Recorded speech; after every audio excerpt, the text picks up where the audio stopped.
Greetings, Poe fans. Welcome to another edition of Poe Unplugged. I am Carmen Bolden. And I am Jeanie Smith, and we are The Poe-tastic Two. Come zoom with us into the Unbook Club dedicated to the works of Mr. Edgar Allan Poe. Good evening, and welcome back to Poe Unplugged. Tonight we are going to read talk about, I should say, we've already read it, a middle grade fantasy book, all based on Poe. It is a series by Anastasia. And the first book, which is actually behind my head, but I was going to say I'm going to hold it up. I don't know. It may not show up. Yeah, there you go. Yeah, Cheryl got it. Yeah, Poe Prophecies. Yes, Cheryl's got it. Her copy looks better. Poe Prophecies, and the first one, Gary has it too, The Raven.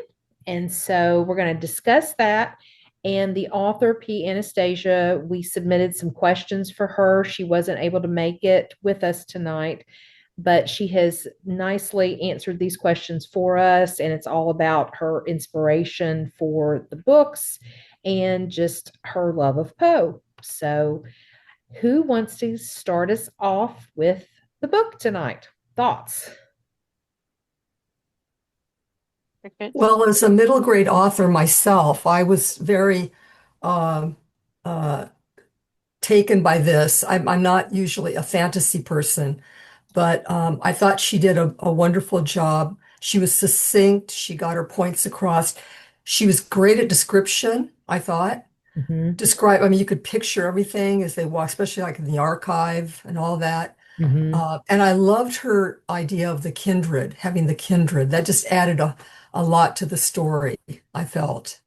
I thought that was a neat word to choose instead of familiar or something like that. Yeah.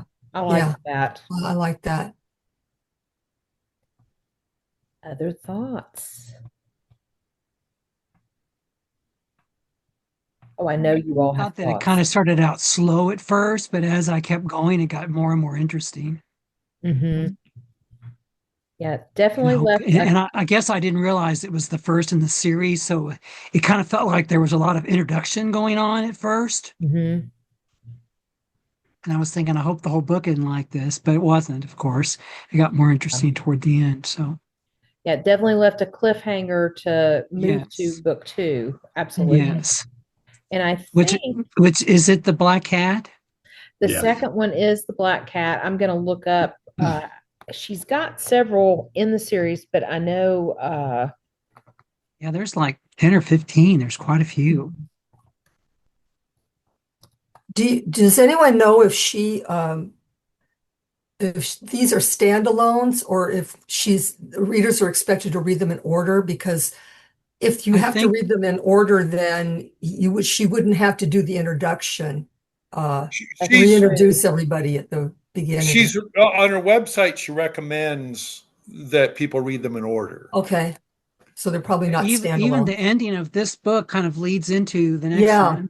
It sounded like that. The reason I asked that is that my series is not is standalone, so I have to reintroduce my detectives every time a book starts, which is fine with me. Okay, yeah, that makes sense. That's why I was wondering if she.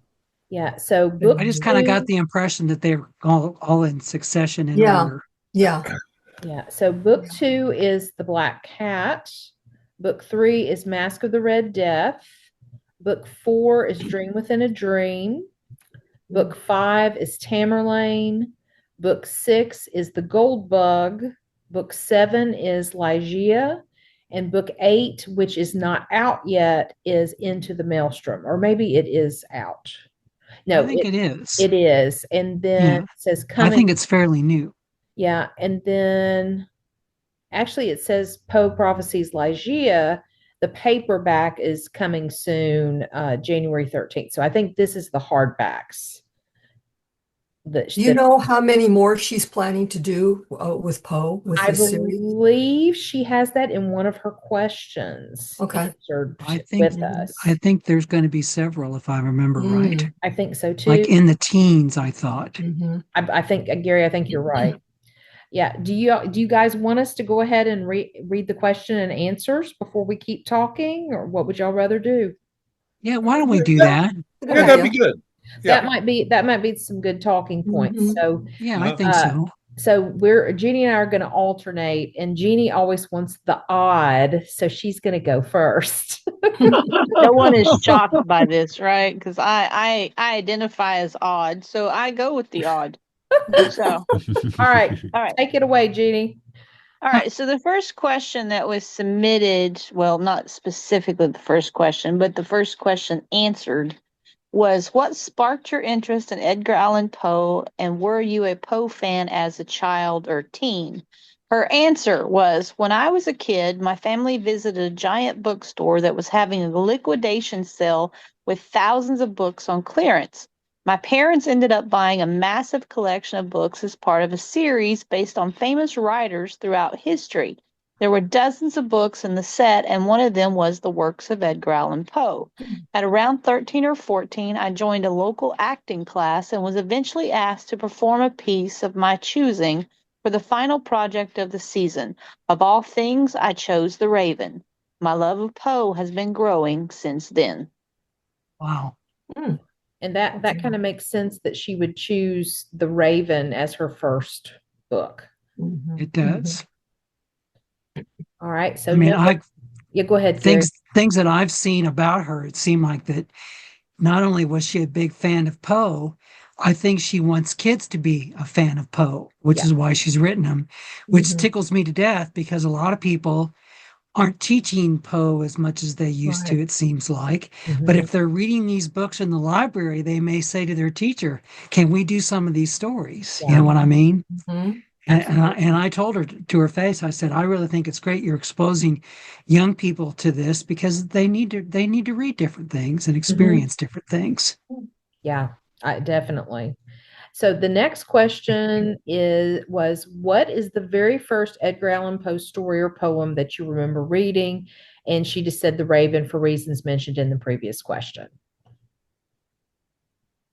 Well, the one thing I want to bring up and talk about that Carmen and I discussed just briefly, as being teachers in middle school and high school, we have very specific curriculum to teach.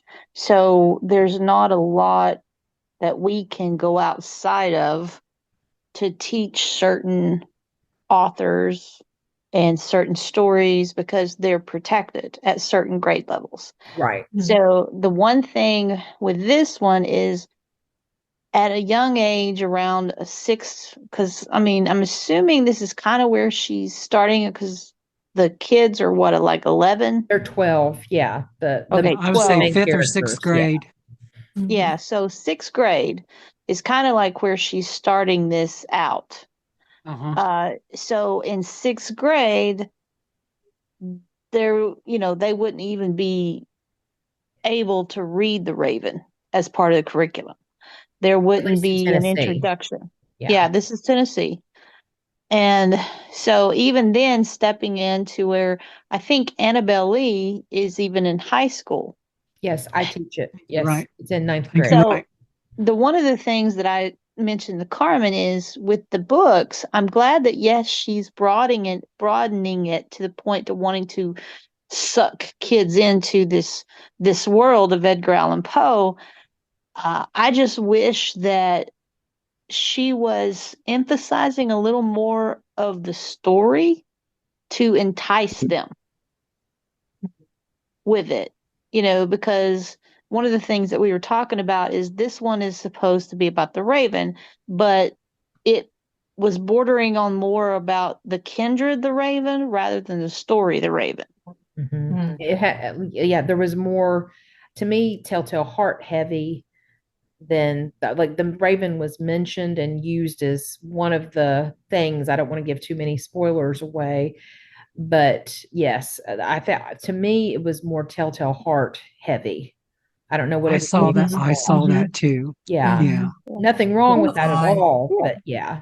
Yeah. And that's the thing. There's nothing wrong with it. I'm just saying that as being a teacher of that generational, from the 6th grade to the 12th grade, these kids need basically to be hit over the head half the time with something for the Mhm. to get it in there, and just to entice them in. And it would be like, oh, what brought it up for me, I guess, is when I was 10 years old, I watched the movie Outsiders. It came out when I was 10.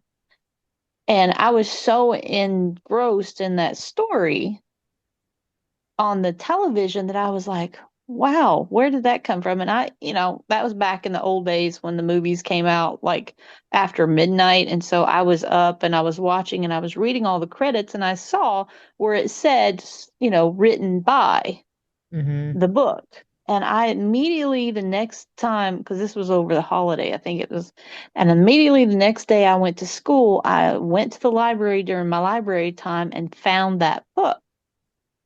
And that's what it was like. Oh, I just wanted to see it. So I guess that's one of the things with the story that I wish that it kind of, you know, it shows a raven on the front cover.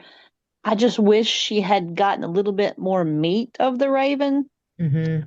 No pun intended, no roadkill dinner. I'm just saying. Yeah. I mean, You for know, what it you know was. what, Jeannie? I agree with you. I was expecting there to be more of the Raven in this. And Mhm. and I mean it did to a certain extent, but it took quite a while to get there, and then it wasn't that Yeah, much of it. Mm-hmm. and that was the only one critique that I could really pinpoint about the book, and that was Um, from a teacher point of view. Jeannie, are the Yeah, students there, since the curriculum is, as you say, protected, and the sixth graders aren't supposed to read Poe, are the library books about Poe off limits to them as well? Or can they most of just, them are. that's too bad. Yeah. Yeah, because they That's a they put shame. them they put them. Well, we've been going through a lot of library things around here Mhm. anyway, Same but here. they put them in certain sections. Mm. So, like when the kids go to the library, they have certain sections dedicated to them so they can only find certain books. Mm. So, if they wanted to go find Poe, then I'm sure that they could probably go find it. Now, whether they could check it out would be a different story. Yeah. High Wow. high school, it's not as limited. Like Yeah. the kids can go find whatever is in our school Hmm. library and pick it. So Hmm. Yeah. Yeah. And not that's kind mistreated. of the problem. Well, not really a problem, but it's just kind of one of the things that is limited. Now, with the public libraries and even the bookstores, and I mean Kindles even, with ebooks anymore, they Mm-hmm. would probably have more freedom to get what they wanted.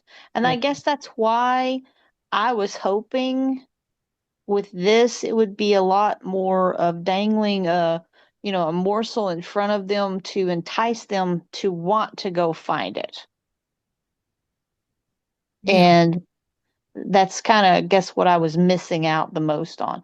But it could have been it was just an introduction, like, Gary was saying, as anything else, you got to go through the intro to get to kind of the meat of it's Yeah. like get rid of the bun and get to the meat. Yeah. Well, So, I may be totally off base, but I just kind of got the impression, like we were talking about earlier, that each book has to be read in succession, and it's almost like one big book in small volumes. And Okay. we Mhm. know how middle school kids are. They don't want yes. to carry a big, heavy book around. No, Mm-mm. no, You they know, don't. they don't want to do that. They don't want to carry Moby Dick around. Even if they want to read it, they don't want to carry it around. No. And I can tell you a story about that because I used to read portions of Moby Dick to my class when we talked about the economy in Massachusetts. And I also read part of Huckleberry Finn to my history students. And one of our school board members went to the principal and wanted the Huckleberry Finn books taken out of the elementary school library so the kids couldn't check them out. Oh Hmm. my. You know, Yeah. and so I tried to use literature as much as I possibly could in my history. And then I had the librarian say, "We got a bunch of fifth graders that want to check out Moby Dick. What the hell's going on?" Yeah. And I said, "Because I'm reading it to them." And I read them a chapter where they actually cut the whale up into pieces, and they thought that Oh, was pretty damn cool. Yeah. There you go. So Gary, they want to check the book out and they want to read, and I was Yeah. like thrilled. Gary, the So exception to the kids not wanting to carry heavy books is Harry Potter. yeah, Because Yes. when I True. was I will agree teaching, with you it on was a that. I status remember kids symbol. falling in the hallway with Harry Potter. It was a Yeah. status symbol, like, look what I'm reading in this big thick book. Look what I'm They're a reading. big book. Yeah. Yeah, Oh, even though absolutely. they couldn't comprehend most of what they were reading, they were carrying it around like a status symbol, Oh, yeah. Exactly. But Well, and sometimes the books were bigger than the kid. right. Yeah. Jeannie, I That's right. wanted to ask Mhm. you, like in your, like, let's say in sixth grade you're doing a lesson on onomatopoeia, for example. Right.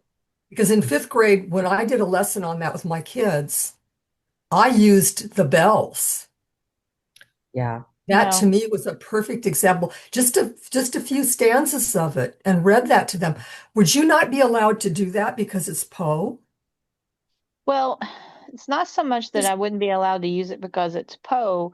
It's just I wouldn't have the opportunity to truly use it as much as I could because in the curriculum, using those times of literary devices, they have set the curriculum to what we use, and they don't, you know, we can pull in our own stuff most of the Mm-hmm. time, but Mm-hmm. majority of the time it's set out for us what they Wow, want us it's to really use. scripted.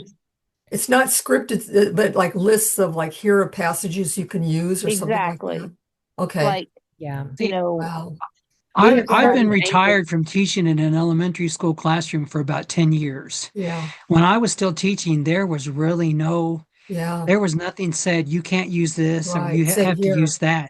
I Yeah. think that has changed a lot since I've I think retired. When it I has talk Yes. to too. teachers that are still there, Yeah.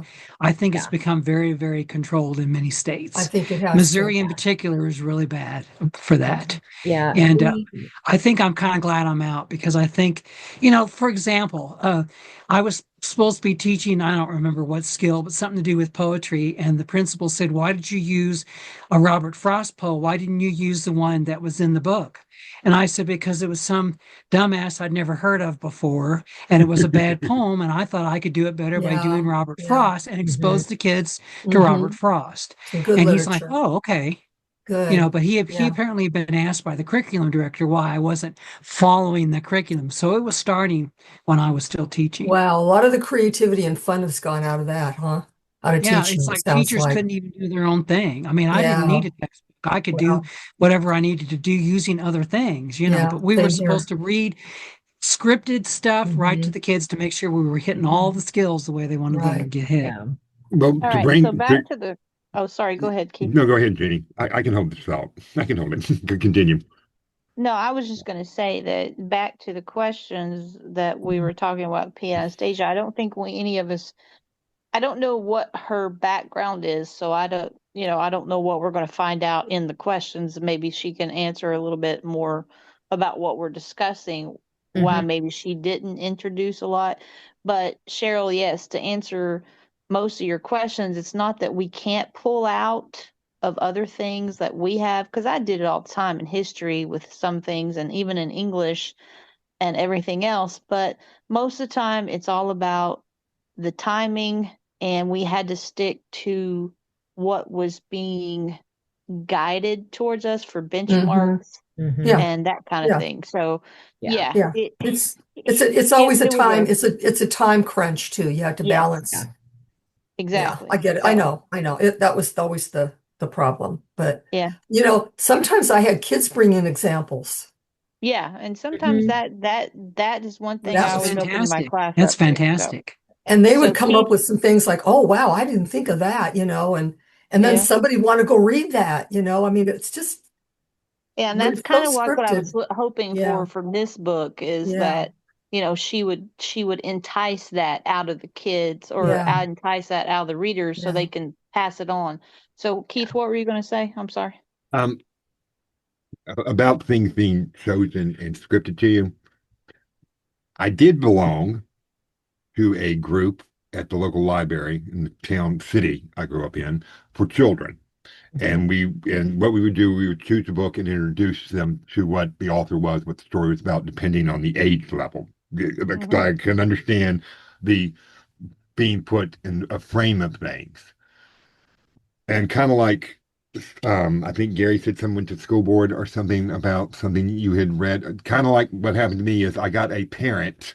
Now, I'm in southwestern Virginia. I don't know how they're doing things in northern Virginia. I haven't heard that much up on that end. But on this end, we're kind of laid back at farm, rural, and, Roanoke's one big city and Richmond's the next biggest one we got 3 hours away.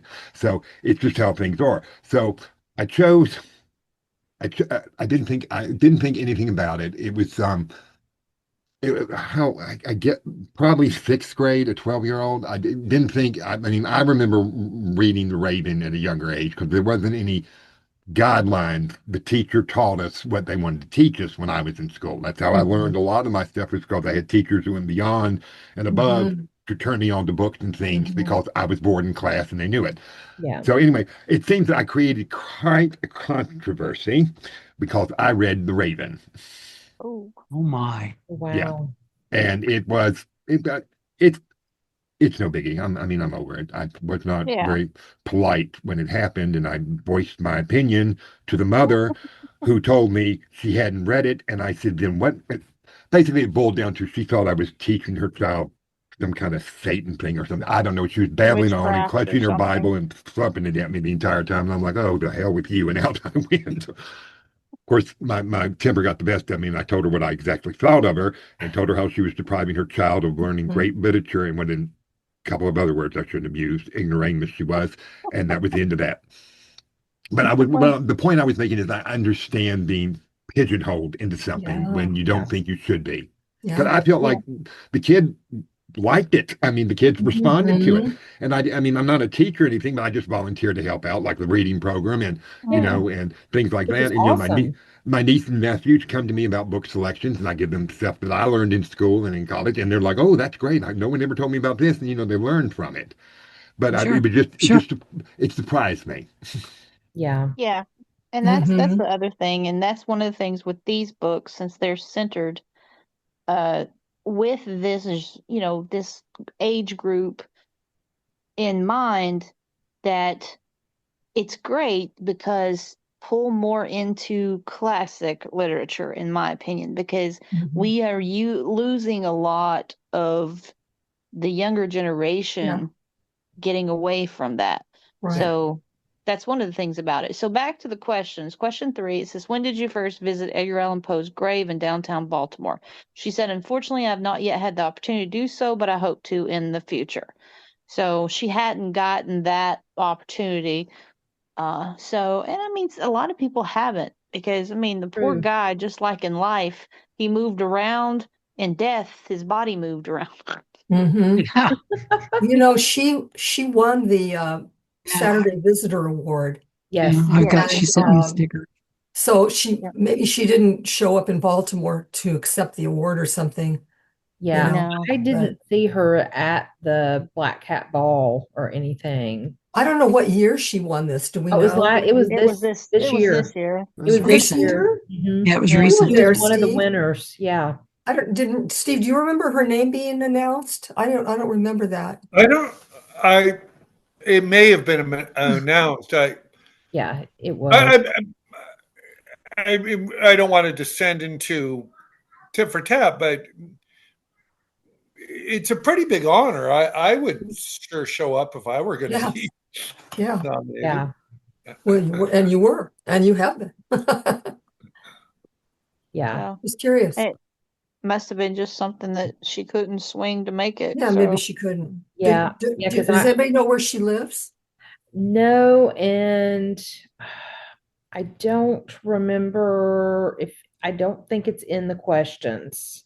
Okay, So maybe somebody could look that up. Might be on her website. I looked up a little bit about her on Amazon right now, if anybody wants to hear this. Just a little bit. She wrote 2 news and editorial columns for the 2 campus newspapers when she was getting her degree. After graduating with a degree in communications and spending a year studying abroad in Japan, she followed her heart to her publishing aspirations. On the side, she serves as a professional voice talent for radio, television, and audiobooks. Okay. Yeah. That's interesting. Because I was wondering if she had a teaching background. I'm always curious about that when I read, middle grade. Absolutely. Anybody who writes for kids, I'm always curious if they were ever yeah. teachers. Yeah. Yeah. Well, the fourth question was, what other Edgar Allan Poe related historical sites have you visited? She says, I don't do as much traveling as I'd like, but despite that, I still do a good job of collecting rare books and artifacts related to Edgar Allan Poe. One of my prized possessions is a copy of the Literary Emporium from 1845, which contains one of the first printings of The Raven. There's something so special about holding a piece of history that existed while Poe was still living and breathing. I also have a Graham's magazine featuring one of Poe's marginalias, sorry. So that's really cool. Yeah. I mean, and I mean, sometimes she definitely has a strong interest in Poe, and Absolutely. for sure. and that's good. I mean, it shows when you want to write something to dedicate to someone like him and everything. Well, so. and I'm wondering if I would go ahead and start reading some of the other books in the series, Jeanie, that maybe she would get more into the story the way you've been talking about. Because, like I said, I always kind of felt like kind of an introduction to me. Yeah, and maybe that could be it. It could be that it was, it's like collecting strings that you just want to put them together, and you have to, like a typewriter. You have one line after one line, but you have to keep going, and the books have to go one after the other in order to make the story whole, I guess. So it could be. All right.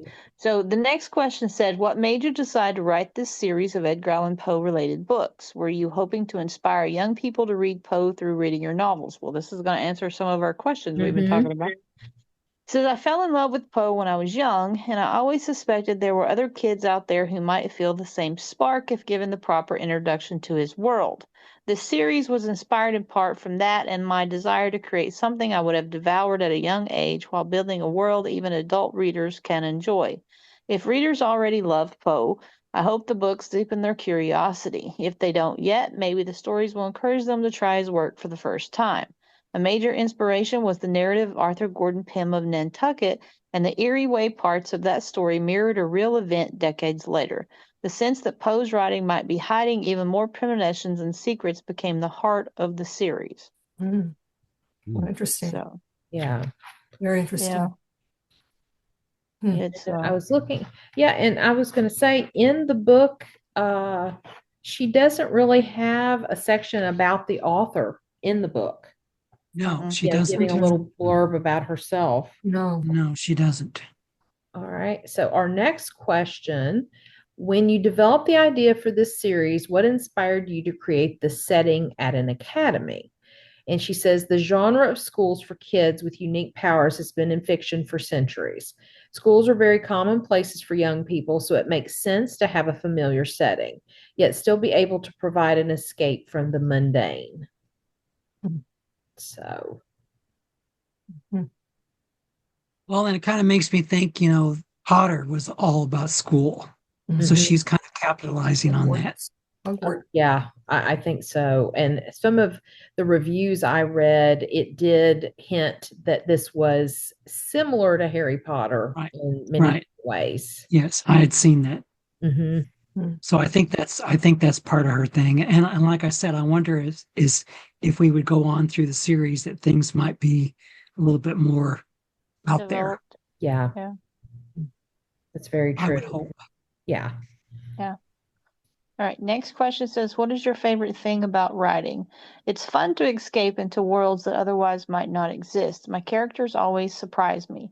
People often ask me how I write a book, and my answer is always I write down what my characters do. Yeah. Sometimes they totally surprise me, and I'll experience a plot twist I didn't see coming. It sounds strange, but that's how my process generally works. Some writers are plotters. I'm more of an observer. Yeah. And that's true. Like that. Characters do change things up on you. They do. All right. So the They're next question. dictates and they are dicks, but okay. Oh God. All right. So Sorry. this is the opposite of Jeannie's for number 8. What is your least favorite thing about writing? Sitting for hours. I get up and walk around a lot, play with the dog or cat, etc. But sitting for long periods of time is one of the only ways to get a book finished. It's also not a lot of fun to work on promotional and marketing materials, but it needs to be done. And that's totally understandable. Yeah. Yeah. And sometimes, and this is one thing that I've found, especially when I get lost in what I'm writing, sometimes you don't even know time is passing. You Right. can be there for hours and it'd be like until all of a sudden it's like you come up for air and you're going, what happened? The sun was out when I started and now it's dark. You know, Yeah. I've had that happen. It's like I would be writing and writing and all of a sudden I couldn't see anything except the screen on my computer and I'm going, what happened to the lights? I thought the electricity went out. So and it just, but I'd been sitting there for so long, the sun had gone down, and I was like, oh, okay, I guess I should turn some lights on. So yeah, I mean that is definitely a problem that can happen. Yeah. And then the last question that was asked, it says, what are you planning to write about in the next couple of years? She says, for now, it will be more Poe Prophecies books as the series is not yet finished and there are several installments to come. After that, I'll be working on a young adult dystopian fantasy series. I can't divulge more info about that yet, though, but I have quite a few chapters of it already written. So yeah, it sounds like she's got quite, I'm not going to say a lot more, but quite a few, I guess, books added on to this. So, So did she ever say how many books she thinks this particular series will be? no, Okay, I was not just in the Not, curious. question. yeah, not in the questions that we asked her. And, kind of now thinking about it, because when you guys gave suggestions of questions and Jeannie and I put them together and we added a few things in there as well. There were probably more questions we could have asked now that we've actually read Yeah. the book. Yeah. And so it's just kind of interesting to think about it like that. Mhm. But I think I feel like I saw somewhere where there was 12 or 13. Maybe it was in, The number 15 keeps sticking in my head for some reason. And I I don't think I know saw why. I I kind think of I saw think I saw that. 15 on Yeah. Facebook. Okay, Keith. okay. Maybe that's why, because Um, I've had her ad things popping up on my Facebook Yeah, reel quite a she's bit. all over So, Facebook. Yes. yeah. I'm looking on Amazon again. In Poe Prophecies, she's got 8 books out. Right. There's Yeah. 8 books out now. Yeah. And Yeah. I think I saw something somewhere. I don't know. I look on so much on the internet, I can't remember where I see what, but I thought I saw the number 15 somewhere. Oh, Okay. So maybe maybe. it's not just my mind going, woohoo. Here, that number Well, sounds maybe in festive. another series. Maybe she's got a lot of series, doesn't she? Maybe that's it. She's got I don't know. other books. She's got, She does. Mm-hmm. yeah. I'd Yeah. never heard of her before until I saw this. Yeah, it never popped up for me either because until this, and I guess because, the algorithm, since my name is listed a lot with Poe stuff that I look up and with the 6 degrees and YouTube and everything. So I guess that's why it decided, hey, this has got Poe in it. Let me stick it on your reel. Mhm. Yeah. I think that's what happened to me too. Yeah. She's got Fates Aflame. There's 2 books.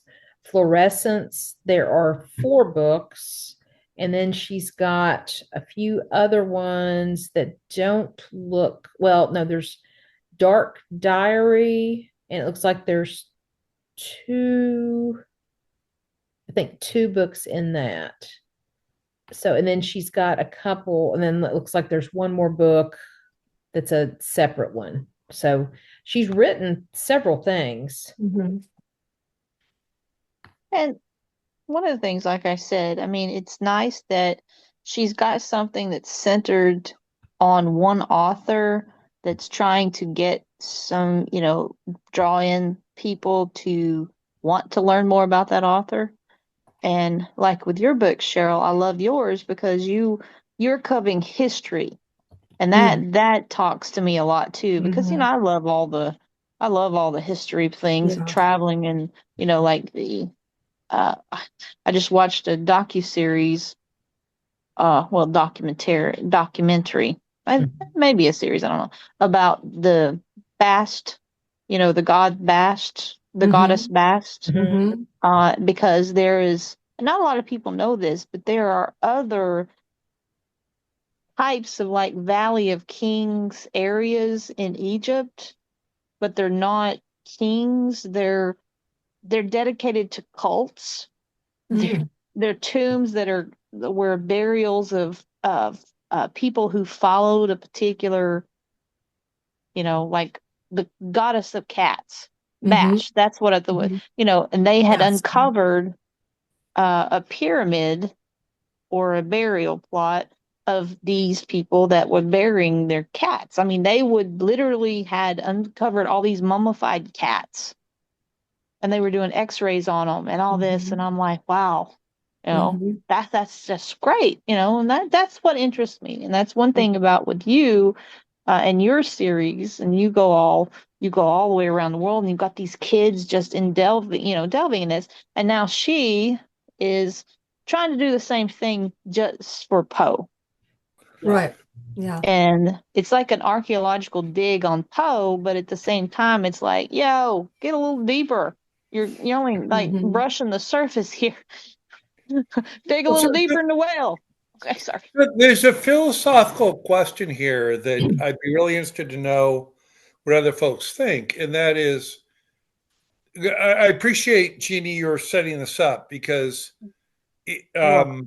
Cheryl had one story about Poe that very clearly stuck to what we know about Poe, and kind of kept and try to introduce Poe to new readers, but offering the sticking to what we know about Poe. And Anastasia is taking it to a different level and kind of creating these other Mhm. uh, Possibilities. little hidden Yeah. messages and stuff that obviously Poe didn't actually include. Right. So what I'm really interested in hearing from all of you is, how much do you appreciate new authors introducing people to Poe through angles that take it in a different direction, which is, new angles on Poe stories, or invented angles on Poe stories. And I say this as somebody who's written a short story that imagines a Poe memoir that he never wrote, Mhm. versus Cheryl's approach, which is really trying to, I think, hew to the truth of what we know about Poe. I mean, it's a hard. I honestly don't know where I fall on this, but it's, how much should we be imagining new stories in Poe's vein to attract new readers, versus how much should we be sticking more closely to the actual history in order to bring people into understanding the past? Yeah, that's kind of it's a fine line. And I understand, Steve, because I'm like thinking the same things with you. And I mean, this is clearly a work of fiction. It is advertised as a complete work of fiction and everything. So everybody that reads it has to take it with, these are things that are not true to form, you know. Mhm. But at the same time, I mean, yeah, the ideas that there are hidden ciphers or hidden things maybe in Poe's works, because we've discussed about things Oh yeah. with his stories about what it means for each individual. So I guess this is just me, my own modest opinion. I think delving into a fictional world that you can create that has Poe as the I guess, the creator of said world kind of thing, can be possible as long as you don't feed too much of the misinformation of Yes. Poe. Right. Yes. Right. If you don't create, like the myths, we've talked about the myths surrounding Poe and his death so many times and everything. But if something about what you're writing leads to building more of a truth around something that's not true about him, I would not, I couldn't stand behind that. I just, Right. that would be no.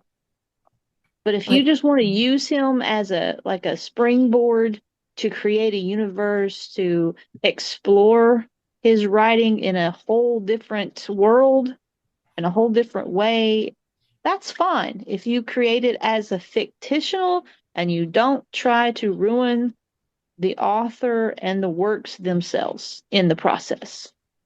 And that's just me. So, yeah, I agree with you, Jeanie, on that. And that's why in my books, I always put like an addendum, which is I always talk about, okay, what's real and what isn't in this book. I spell it out because some kids have a problem with discerning the real from the imagined. Yes. oh yeah, Just like what most you're definitely. talking about, young kids, this middle grade age like this. And the last thing I want to do is be, feeding them misinformation or disinformation. So I put a lot of history in there for that reason. I want to make it very real. And then I might throw in a little tidbit to tantalize them, something that's imaginary. But at the end, I explained that that was totally my creation. Yes. And I kind of think that that's an author's duty, a children's author's duty to do that. But that's just me. I agree. I totally agree. Yeah. There's one, and she mentioned this twice in the book, and Jeannie and I talked about this earlier today, and Professor Grindle is explaining about Annabelle Lee, what it's about, and it comes up after this, and Aiden says, it is. I leaned in to examine it. Why is the handwriting so bad? And there's like a pause. And then he says, that I am afraid to say is because it was penned so near to the time of his death, which is true. He had already been suffering from numerous ailments. He was ill at the time of his death, just no one knows for sure what it was, as well as the effects of alcoholism and depression. We believe he had been in quite painful disarray the night he recorded this. And so, I've never seen or heard that there is any Annabelle Lee, that the handwriting is absolutely atrocious. Let's just, putting in that word on it. Yeah. But the alcoholism, I always, whenever people talk about it, it's, to me, that's one of the myths that gets way overblown. Yeah. And for her not to explain a little bit more here, I'm just worried about that. And because it was more, they don't know for sure, but it's like, what did he have, an allergy or a sensitivity if he just drank one glass of wine? It wasn't like he went on binges. And so depression definitely was there because of all the things he had been dealing with. But I kind of wish she would have explained that a little bit more. So, because these are 12-year-olds and this is the professor explaining this. And I feel like that some kids who have never been exposed to that are going to be questioning, what does this mean? Well, am I correct that at the end of the story, she's also implying or hinting that perhaps Poe was murdered? Yes. Yes. And in other words, at toward almost the very last Yes. sentence is, "Are you Yes. ready to rewrite history?" And if I had written that, I would have had the next page would have said, "Okay, that has never been a theory that anyone has ever entertained." Right. I Yes. made that up. I would have made sure, because this book could be written or read by 9-year-olds as well. It's the vocabulary here is low enough Yes. that Middle It grade is. is 9 to 12 technically. So a 9-year-old could have read that and go, "Oh my Right. God, Poe got murdered." Kids love it when somebody gets murdered in a story. Mhm. They just They latch do. right onto that. Oh Oh, yeah, they just latch right God. onto that. Like, "Oh my God, we got a body. Yay." Yeah. Woo-hoo. They love it. Party time. And so that was my concern at the end of this story. It's like you got to tell kids that, as far as I know, and maybe some of you can correct me if I'm wrong, that I don't think anybody's ever entertained the idea that he was possibly had been murdered, The unless it was only by Griswold. right. Yeah. Yeah. The one theory that kind of would closely go with murder, but Hmm. it's not a total, like it wasn't murder per Mm-mm. se. It was that Elmira Shelton's brothers did not want her marrying Yeah. him, Yeah. and they went there, found him, and beat the crap out of him. Okay. And Okay. then he was found and Yeah. everything. Okay. But it's never. Jeannie, I don't think there's any theory that's ever been he was definitely murdered, like somebody plotted. No, not in that Not in that sense of sense. a murder. The Yeah. one In thing that that particular was sense, I thought it was probably an accident that they didn't intend, possibly. Right. Mhm. well, Yeah. and that's just like with the one myth that they told about what is it when they stuff the ballots or whatever they call it, Oh that one yes. story, Keeping. because they kept Yes. changing his clothes and then getting Yeah. him Right. drunk and then sending him into the polling thing. Mhm. You Uh-huh. know, the inadvertently killing him that way with alcohol poisoning, that would be Yes. the only thing that would be close to a Mhm. type of murder, and that would be more on the involuntary Right. side, Yeah. you Uh-huh. know. So the Not true theory of premeditated. anyone plotting or killing his murder, killing him and murder, no, I haven't ever seen or heard any entertaining of that theory. So yeah, it just. And another thing that I want to bring up here too, the the the vast cultural differences of the 200 years. Cooping. Thank you, Steve. Mm. Um, because alcoholism, you all you have to do is just flip on the television to any show or look on YouTube or look on anything, and there's something about alcoholism either in movies, YouTube, TikTok, whatever. So these kids have a different idea of alcoholism versus the alcoholism of 200 years ago, and it's like because Poe was a part of the Temperance Society. Mm. Now, it's like temperance, what's that? Well, that's Mhm. where people were trying to get rid of it because men were getting drunk when they were supposed to be at work, and the Mhm. families were suffering because they were the breadwinners, and Mhm. that's where the temperance came in. So, this right here is one of those to where it's like, ooh, you could have jumped on this and used it as more of a, lean it into like a little teaching point of a cultural Mhm. difference or the Mhm. time jump and a time frame, and and that this is where the teacher part of me jumps in on Yeah. here too, Same here. because it's like you want these kids to enjoy and to love new things, but you also want them to understand what they're enjoying, what they're Mhm. reading, and want to know more about it. You want to. It's Right. like I tell my friend Julie, who teaches sixth graders science, there's no curiosity. There's such a lacking of curiosity anymore with kids because it's like with Google, they don't have to have curiosity anymore. It's like, No. oh, let's just type it in there, it pops up.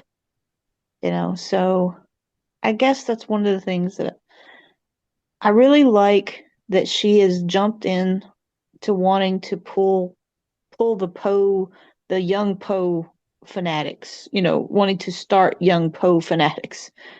I just wish she was, dangling a little bit more at them to want Mhm. them to bite. Yeah. Well, Well, and here's another theory that I have. This is her first book. I don't know how many books she published before this, But I wonder too if maybe since she has been doing more writing as she gets farther into the series, that maybe some of the stuff that we've been talking about is going to come out because she's just becoming a better writer. Mhm. You know what I'm saying? Mhm. I mean, like I said, I was kind of disappointed in this. I was expecting there to be a lot more action and a lot more things that was related back to the Raven, and it just felt like that. And like I said, maybe as she's continued to write and has more experience, maybe the books get better. I mean, I just don't know. I mean, think about different books that you've read that at first you thought, oh my God, this is terrible. How am I going to slog through this? And then you end up sticking with it and ended up loving it later. So, I mean, I don't know. Yeah, and like you said, this is the first in the series, so it could be where it's where you gotta it's like when you're starting a contract or anything, you gotta get through all the legal mumbo jumbo before you get to the root of what, and the meat of everything. So, and that's kind of like maybe what this was. It's like it's that introduction, it's that leap into the pool, Right, into the build up, into what it's supposed to be and right. going to be. And it just, you never know. The Yeah. second book might keep building and it just keeps getting larger and larger. So, Yeah. I'd be curious too, because this was 136 pages. You wonder if they're all about the same amount of pages, which Cheryl, you made a good point with. I think it was you that said, or it was Gary, I can't remember, about the holding middle schoolers, attention span, and that this was a good way to split the Mhm. like the whole story she's trying Yeah. to tell up. Yeah. Right. And so, I mean, that's just kind of the impression that I got, and that's just coming from me. That's that I've done any research. It's just I just yeah, got the impression that You she was know, trying to keep them short because of the attention span yeah. situation. I agree. I Yeah. think so. And that's smart on her part. Mhm. Yeah, yeah. I think so too. Because a lot of And times kids will look at something like you say, Cheryl made a comment about Harry Potter about carrying the big books around. mhm. That's probably the only big books I remember kids carrying around, Yeah. It They was a didn't want to status carry all symbol. It was a yeah. status symbol back then. Yeah. Oh, I had an eighth grader come into class one day, and he always carried a book around. It was like Noah, you never could see him without having a book of some sort. Mhm. And every time he got his work done, he would immediately grab that book and he'd open and start reading it. That's So great. one day I went by and I looked at the book and I went, "Are you kidding me? Are you really reading this book?" And he goes, "Yeah, it's actually great, Miss Smith." And I'm like, "Okie dokie." And I walked away going, an eighth grader should not be reading such a large book like that. It wasn't Crime and Punishment, but it was something similar to that genre, and War I and was Peace. going, yeah, it was like, and I was going, I think it was actually War of the Roses. Oh, oh. Hmm. Yeah. So Okay. it was Oh, something in wow. that, because Hmm. that was one of the things where I was like, okay, I'm leaving now. Just I was like, an eighth grader? I mean, I despised reading Crime and Punishment when I was in 11th grade, but you're reading something similar. It's like, I was like, okay. And I mean, if that's what he loved, but he was always carrying those kinds of books around. So, Mhm. you have those kinds of kids that doesn't matter. They just want to read, like Keith. I Yeah. saw that, Keith. Yeah, I did. Well, I went through that period where everything was Russian for some reason. I mean, I drove Yes. my parents up the wall. Brothers Karamazov and Mm-hmm. everything I could get my hands on. I was just fascinated by it. I just loved it. Yeah, and that's wonderful. That's great. I mean, that's curiosity. That's what leads us to Mhm. where we go with our hobbies, our loves. And I think, and I'm going to say this because we are Poe people. We are, I guess you could call us the scholars of the field of Poe. We are going to be more critical Yeah. on certain things because we're looking at it from a different point of view. Now, if we were 12 years old, we might look at this as a whole different ballgame. It's Mm-hmm. true. And Yeah. Yeah. it might, That could be very true. That It is. yeah, you Mm. We think about it that way. Yeah. Yeah. Yeah. So, and that's the thing. It's because I found out the hard way sometimes when I would be teaching that I would have a kid come up to me and they would ask me something and I'd be like, huh, I never thought of it like that, because you gotta understand we are seeing this and we are staunch supporters of Poe and we want people to get the Poe right. Don't downtrodden our Poe any more than he has been Yes. throughout his life. Griswold did enough of that. We don't Yes. need Yeah. we don't need help in that area. But at the same time, go with the Poe. Get it? Pun intended. Okay, Yes. sorry. Yes, we got it. Sorry. But But speaking Gene. speaking of Poe, I had to take. I'm on the second level of an assessment for a job with a company that's courting me, Mhm. and it Mhm. was pop culture today. Now they had a section on Poe, and I was like, okay, I'm rocking. Let's hope it stays on this level. And then they went to Harry Potter, Mustafa, and video games, and I was totally lost. Because I cannot Oh, relate to the. I'm like, what do you mean an interactive Oh. video game? What do you mean Fortnite? And I'm like, what? I took guesses. I did not know. I don't know what these kids are playing. I had Pong and Atari. I mean, exactly. and books. I didn't get into it like they did. And I They're in asked black and them. white. Yeah, yeah. I asked the neighborhood kid upstairs. I said, he's like, oh, you haven't heard of this? And or one of them I mentioned. He's like, oh, that's old news. The new one's this. And I'm like, oh, okay, I didn't know. It's like, okay. Well, apparently Dungeons and Dragons is making a big comeback Now, again. yeah, I So, read an article on that. and I'm going, Yeah. well, it never really went anywhere. Where have people been?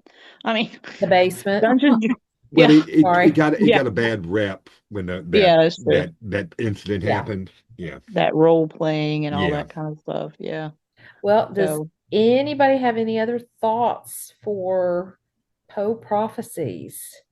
Well, I'm curious if anybody thinks they may try to read some of her other books. well, No response. Yeah. Maybe, Sure. maybe. It'd be I just interesting keep to, hoping that there's more meat to the others, but maybe not. I don't know. well, along those lines, even though these are supposed to be read in order, I wonder what we could learn from just skipping ahead to number 8, reading That's true. Yeah. the last one in the series, which I think it's The Descent into the Maelstrom is number 8. Yeah, Yeah. I think Yeah. so. Yeah, Yeah, that and it's could- coming out next year. Mhm. So, yeah. Yeah, I don't know. It'd be which is not that interesting. far from today. So, okay. Yeah. Well, just a reminder, so January 27th is our next date for Poe Unplugged, and we're going to read The System of Dr. Tar and Professor Feather. And then February 24th is going to be The Purloined Letter. And so I'm excited about that. And then, well, actually for both of them, because I like both of those stories. And Happy New Year. yes, Happy New Year. Happy New Year, everybody. Happy New Year, everybody. Yep. And I guess on that note, We We are. are Oh, out. yes. Love it. Love it.